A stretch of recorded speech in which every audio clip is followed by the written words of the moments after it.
해놓고 당첨이 됐는데도 계약하지 않는 경우. 실질적으로 또 각종 규제가 더 겹치게 되어 있습니다. 아무래도 최저임금이 올라가다 보니까 건설 현장의 건설 비용이 굉장히 올라가지 않습니까? 거의 4년 초과에 뭐 채에 있다 이렇게 평가도 하고 있습니다. 그래서 이제 기대주이라든지 현금만 가지고 있는 부자만 많이 들어오고 있다.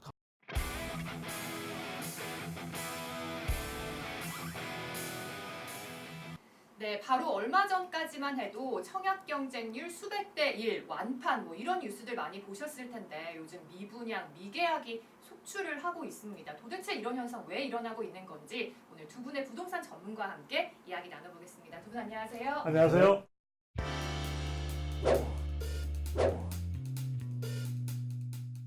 네, 오늘 좀 부동산 아신다 하는 분들이나 초보자 분들이나 앞으로 집을 좀 옮기시는 분들 모두 고민이 많을 주제일 것 같습니다. 과연 이런 시기에 분양 시장에 참여를 해야 할까 아니면 말아야 할까 이 부분 먼저 좀 답을 해주신다면요.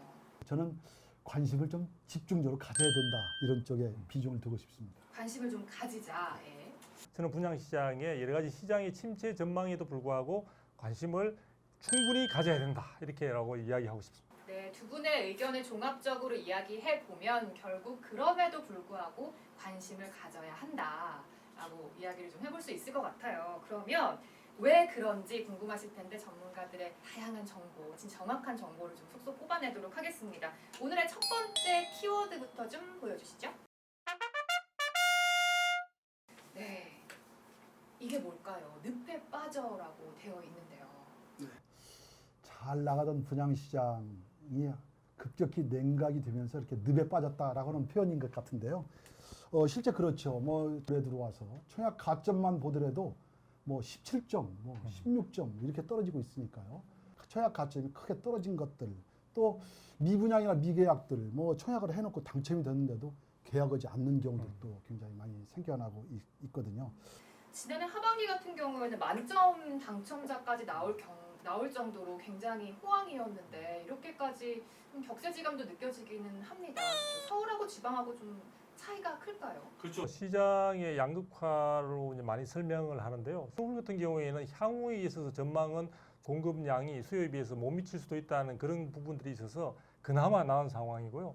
나머지 지방은 계속해서 지금 수년간 분양 시장이 침체되는 모습들을 보여주고 있고 향후 전망도 어두운 편입니다. 그런데 이러한 어떤 현상들이 최근에 와서 수도권까지 상륙하고 있다는 것이 굉장히 좀 사실은 공급이 수요에 비해서 충분히 넘치지 않느냐라는 이야기들이 나오고 있고 향후에 예측되는 공급 물량 자체도 신도시 개발 등을 통해서 충분히 공급될 것이다. 이렇게 되어 버리다 보니까 상당수의 수요자들은 대기 수요, 나중에 좋은 집이 3기 신도시나 좋은 위치에서 나오면 그 집을 선택하겠다. 이런 쪽으로 많이 물러서다 보니까 실제 시장 내에서 살 수 있는 능력과 관심을 가진 분들은 굉장히 층이 얇아지고 있는 상황이죠. 그런 수급 불균형에 의해서 분양 시장도 그렇게 긍정적이지만은 않지 않느냐라는 그런 우려감들도 있는 것 같습니다. 네. 서울하고 지방을 좀 짚어주셨는데 같은 지역 내에서도 관심 단지는 좀 경쟁률이 높은 반면 그렇지 않은 곳은 좀 양극화 현상이 좀 심해지고 있는 것 같더라고요. 위례 지역, 최근에 북위례 지역이 굉장히 각광을 많이 받았습니다. 북위례요? 예, 하남 지역에 속하는 사실은 북위례 힐스테이트라고 해도 될까요 모르겠습니다만 그 단지의 공급에서 최근에 분양의 경쟁률은 3, 4대 1을 넘었던 상황이고요. 그런가 하면은 사실은 서울 시내에서도 강북 지역 같은 경우에 사실은 30대 1이나 혹은 미분양 일부 지역에서 서울 시내조차도 미분양이 나타나고 있는 양상도 있습니다. 분양 시장이 그나마 가성비가 높기 때문에 아직까지는 이런 경쟁률을 보이고 있긴 하지만요. 이런 부분들도 언제까지나 계속 지속이 될 수 있을지에 대해서는 누구도 장담할 수 없다. 네. 앞으로 경기 전망이 굉장히 어둡거든요.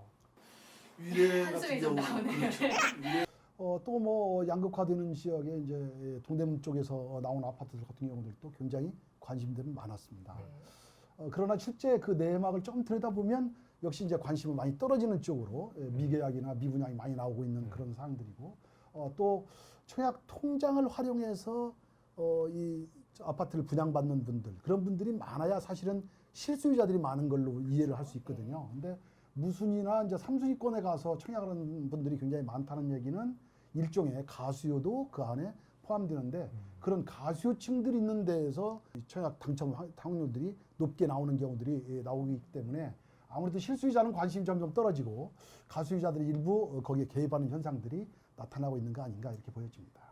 네, 결국 이렇게 경제 상황의 악재가 좀 계속되고 위축이 되면서 투자자들의 경우에는 눈높이도 한층 높아지고 어디가 옥석인지 고르는 작업들이 계속되고 있을 것 같은데 여기서 이렇게 분양시장의 늪이 계속되고 있다 보니까 건설 산업도 점점 안 좋아지고 있는 것 같아요. 그렇죠. 지금 건설 산업에서 사실은 그동안에 큰 주춧돌 역할을 해온 게 민간 건설 시장이라고 해서 주로 이제 주택 건설이나 분양 쪽의 비중이 상당히 컸다고 볼 수 있습니다. 아무래도 정부의 주택 정책 자체가 이제 공적 주택 위주로 이제 가다 보니까 민간 영역에서의 건설 시장이나 또 건설 업체들의 어떤 역할이나 이런 부분들의 그 비중들이 굉장히 약해지거나 아니면 또 굉장히 줄어들고 있는 그런 측면들이 있습니다. 분양가 상한제가 지속이 되고 있고 또 그나마 그 분양가마저도 굉장히 거품이 낀 것이 아닌가라는 그런 비판의 목소리도 많이 있다 보니까 수익성을 담보할 수 없는 가운데 시장의 위축으로 인해서 거의 사면 초과에 처해 있다 이렇게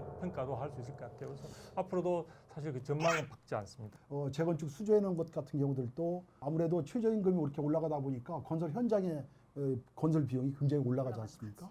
그런데 사실은 뭐 이 재건축 수주해 놓은 거는 재작년에 이미 다 수주해 놓은 거기 때문에 실제 공사를 하려고 막상 이제 들어와 보면 원가가 많이 올라가서 이제 손해가 굉장히 많이 보는 그러기 때문에 이제 수주도 상당히 좀 꺼려하는 상황들이 앞으로는 많이 나오지 않겠는가 이런 생각이 듭니다. 그래서 지금 일반 분양 시장들이 상당히 좋지 않기 때문에 건설사들은 아무래도 이제 그 위험성 같은 좀 회피하기 위해서 기존에 이제 우리 정비 사업이라고 하죠. 재건축 사업이라든지 재개발 사업, 뭐 주거환경 개선 사업 이런 쪽으로 많이 이제 진출을 하려고 애를 쓰고 있는데요.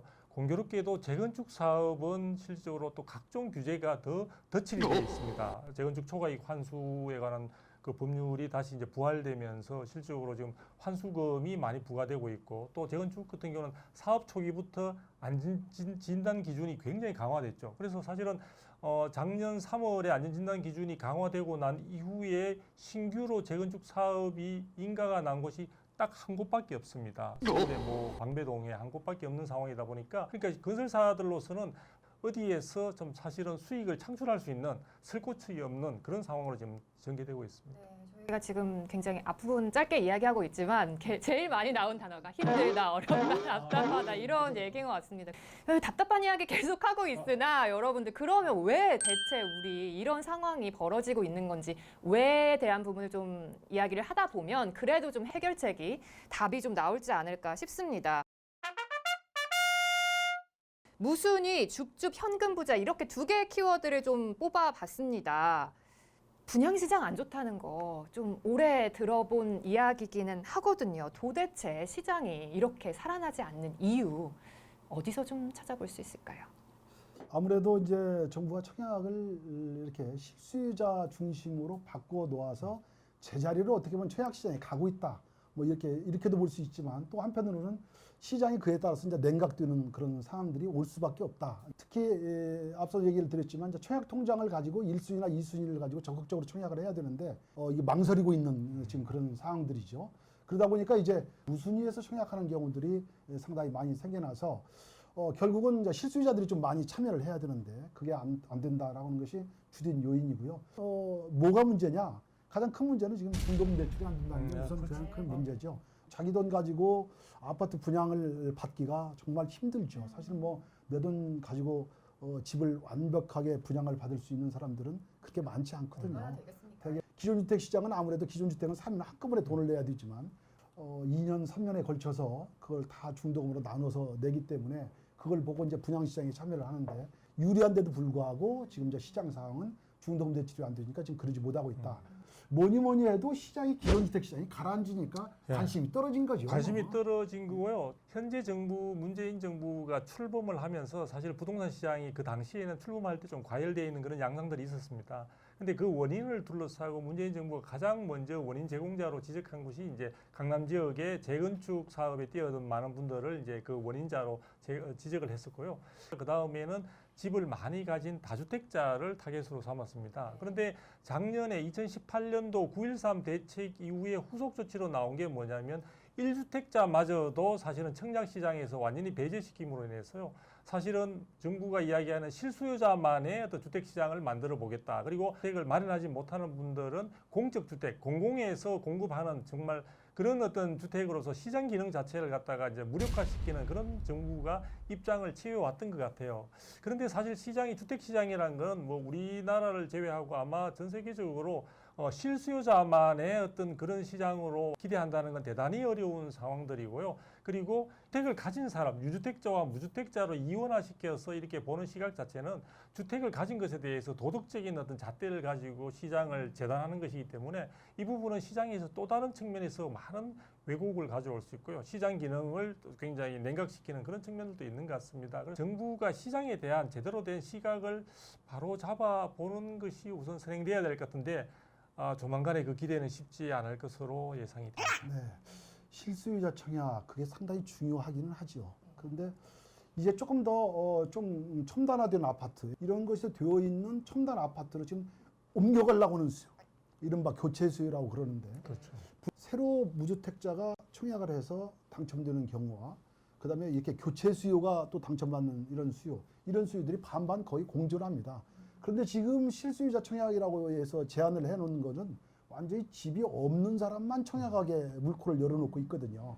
바로 이제 교체 수요는 오고 갈 곳이 없게 되는 그런 상황이 되기 때문에 뭔가 좀 왜곡되어 가는 시장이 그런 느낌을 받을 수밖에 없습니다.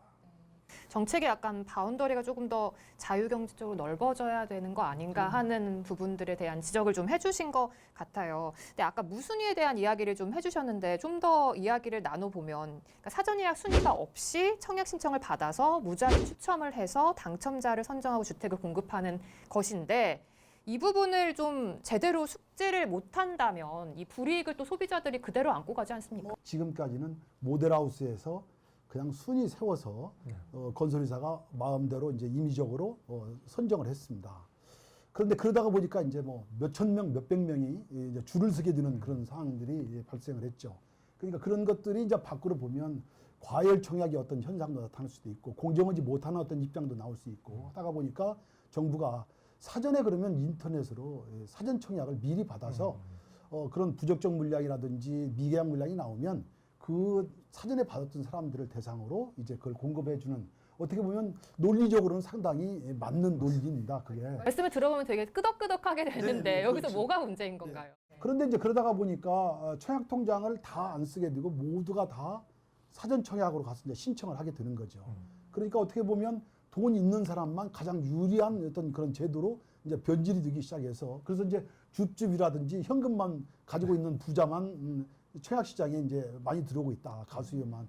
대개 이제 그렇게 가수요들이 들어오게 되면 이 아파트가 분양권 프리미엄이 생겨나게 되는데 그런 프리미엄들이 뭐 몇천만 원에서 뭐 많게는 뭐 몇억 대 정도 프리미엄이 형성이 되는데 바로 이제 그런 부분들에 대한 시장을 노리고 들어온 거거든요. 그게. 그래서 이제 그거 어떻게 보면 공정을 하려고 했던 제도가 공정하지 못한 제도 쪽으로 자꾸 역효과를 내고 있다. 지금 이렇게 볼 수 있을 것 같습니다.